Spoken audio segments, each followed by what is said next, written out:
Hello, good evening. My name is Natasha and welcome to my channel. If you're new here, I post daily videos talking about whatever's on my mind. And today I'm pretty exhausted and I'm trying to stay sane. I've run out of my ADHD medication. It's a bank holiday, so I can't get through to anyone there. And yeah, they were supposed to send it last week, but apparently because I didn't send my weight and my blood pressure, they didn't send me the medication, but they didn't care to tell me that they needed that information for them to send the medication, so annoyed. But on a more positive note, I found a new favourite tea. It's Roobush. Oh no, this is called Red Bush. I hope that doesn't have caffeine, so I'm supposed to have caffeine free. Natural? I don't know, it'll be fine. But it smells like Rooibos. I don't know if I'm saying that right. But anyway, today I am talking about the Ivy Society, which is a female-only community which I co-lead. And yeah, I'm just gonna fill you in on the tea on how this came about. I'll probably go into the story in much more detail at another point, mainly because Coronation Street's on. It's nearly 9 p.m. I woke up at 4 a.m. Oh no, are we going? Yeah, sorry, my battery's dying. Yeah, so I woke up at 4 a.m. and I need to go to bed soon. It's nearly 9 p.m. and Coronation Street's on, and Coronation Street brings me so much comfort. It's like, I love it. And that's Joanna that you can hear in the background. To be honest, it's really getting to me at the moment with the carers being here 24 hours a day. I just feel like I want my own space now. But yeah, I'm so grateful. I'm really exhausted. Back to the Ivy Society. So when I was with my ex-partner, one of them, he had a lot of memberships to private membership clubs in London, and I took a real liking to them, and he was looking for his own private members club to buy and run. So I ended up going on a lot of viewings with him and discussing buying and purchasing potential spaces around like Mayfair, Soho. So I learned a bit about commercial property, and just it helped me to, I think it put me on a step towards this vision of having a female only members club.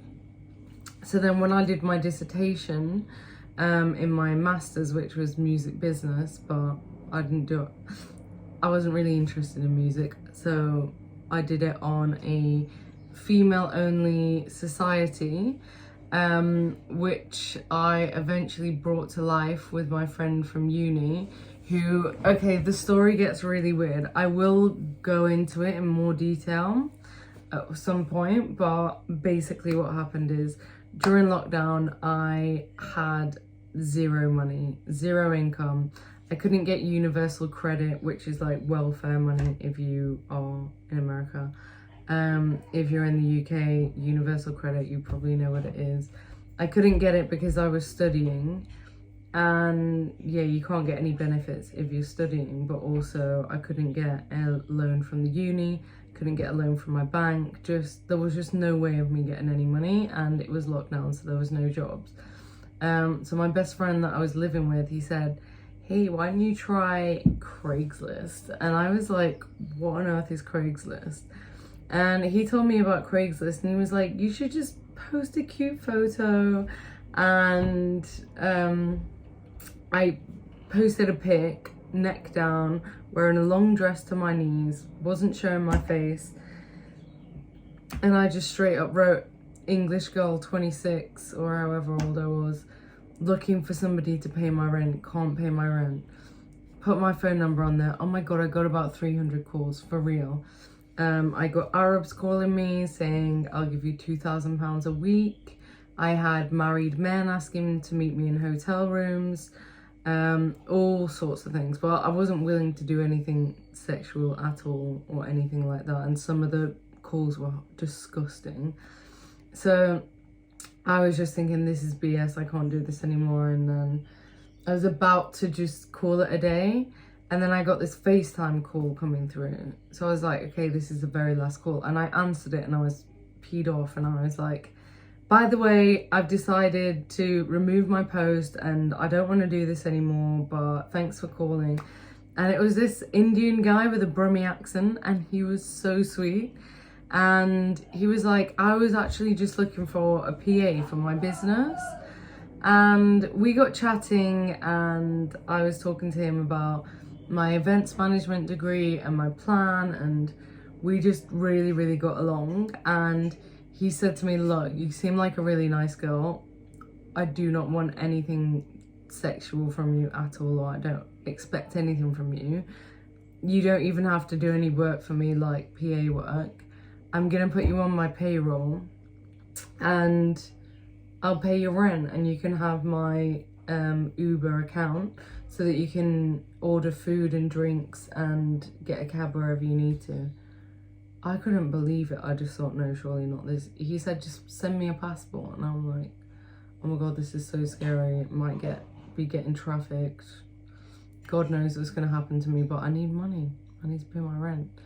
So I did it, and he did. He paid my rent for about 4 months and wanted nothing more than just the odd conversation to see how I am. Sweetest guy ever. I then fell in love with somebody that I met through mutual friends, and that was like a genuine in-person connection, and it was getting serious. You know, it's like in lockdown, things get serious quickly, and I felt bad for this guy paying my rent when I'm like, I felt, just didn't feel right. So I ended that, and then I met with my friend, I won't name names, but I'll call her Lil C. Met with Lil C. She tells me how it was her birthday, and I told her the whole story about this Brummy guy that's been paying my rent. And she said, oh, would he buy me a Hermes belt for my birthday? And I'm thinking, I mean, probably yes, but I can't just ask him to do that, especially when I'm trying to end things with him. Anyway, she starts, my phone's on the table, and she's texting him from my phone, and he's saying he's going to buy her a belt. So I said to her, just take his number and speak to him yourself. They speak directly, because I felt uncomfortable. Anyway, a few months down the line, they're together, fully in a relationship, living together. They have a dog together. This is wild. This all came from Craigslist. Then, Christmas, I was back with my parents. I called Lil C and I told her about this idea I'd had and this dissertation. And she said, oh, I'm happy to post it on my TikTok. And she had quite a few followers. So she posted it on a TikTok. We arranged this meetup. We did like the branding together, and I sent her my business plan, and she said, great, I'm on board. I want to help. Let's do it together. Anyway, about 6 months in, I think it was, she just pushed me out. She started acting really, really weird. She asked me to go around her house, told me the Indian guy, her boyfriend, wasn't there. He was there. Vibes were so weird. They were fighting in the lounge. I was just sat in the bedroom, like, so awkward, weird vibes. And me and her had organised a boat party, and I said to her, so how many tickets have we sold? What's the income? Da da da. And she was just getting really snappy with me. She was like, I'll tell you after the boat party. And she was just getting really angry with me, really angry with him. Vibes were so weird. Boat party happened. Weird vibes again. Anyway, the next day she said, I said, so is there any profits made on the boat party? I knew for a fact there was at least £1,000. And then the next day she said, well, I feel like you didn't do anything, so I don't feel like you deserve any of the money. And I'm like, what do you mean I didn't do anything? She was like, oh, well, when I was putting the balloons up, you were just like greeting people and not helping me hang coats up. Like, she wrote a huge paragraph. It was so weird. And I was arguing back and forth with her, and I was just feeling like this is so unfair. This was my idea.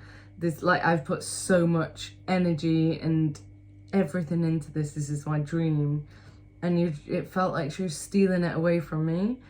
So eventually I just said, you know what, F you. Like, I don't want to be in business with someone like you anyway. So I let it go, and I was super, super, super sad.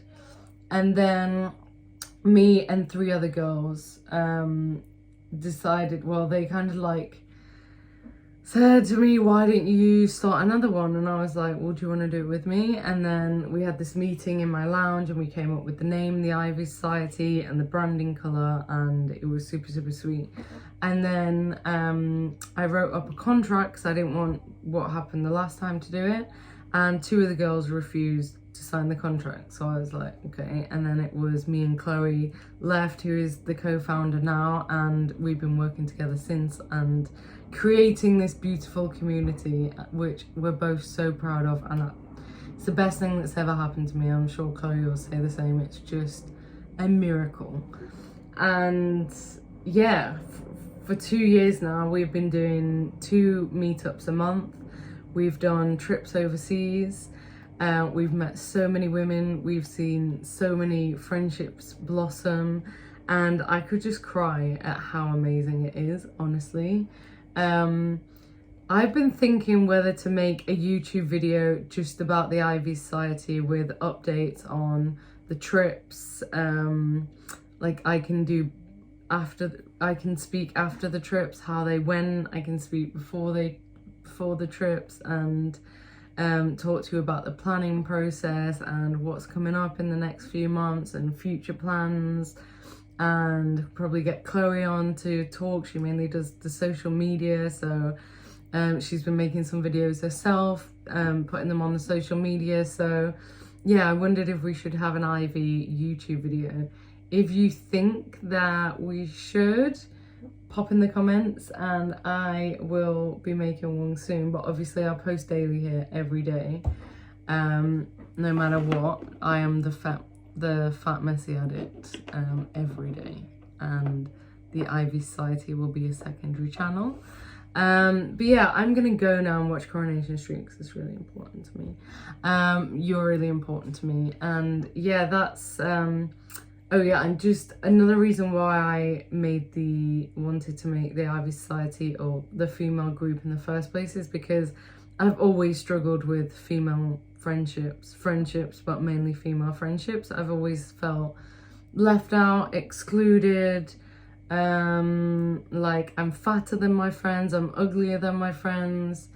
I just always felt less than, and yeah, that's probably a confidence thing, but I just wanted to create a group where everyone feels included and able to be authentic without feeling judged or left behind.